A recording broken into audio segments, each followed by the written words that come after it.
বিসমিল্লাহ। এই যে আজকে কাসকি শুটকি রান্না করব।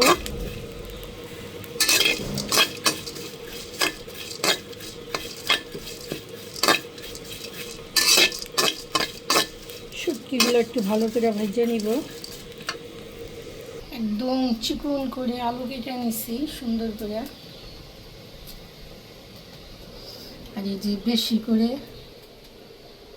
করে পেঁয়াজ রসুন কেটে নিছি। যে রসুন একটু মোটা মোটা করে কাটছি যেন সুন্দর করে ভাজা হয়। যেখানে শুটকিটা কড়া করে ভাজবে একদম সুন্দর করে।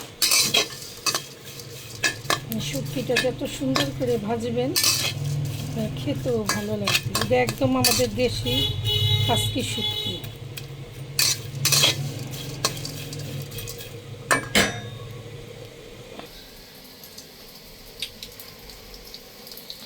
যে শুটকিটা ভিজায় রাখিয়ে দিছি, এতে করে যত বালু মুলু আছে কোনা বালু সব নিচে পড়ে যাবে।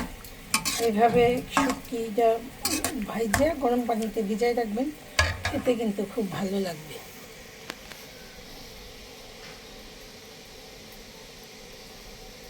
এই যে কড়াই বসাই দিছি। শুটকিতে একটু তেলটা বেশি লাগে, বুঝছেন? তেলটা বেশি দিবেন, যে কোনো শুটকি বানায় খেতে একটা আলাদা টেস্ট।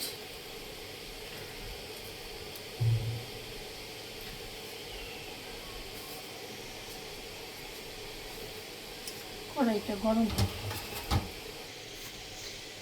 যে পেঁয়াজ রসুন দিয়ে দিলাম।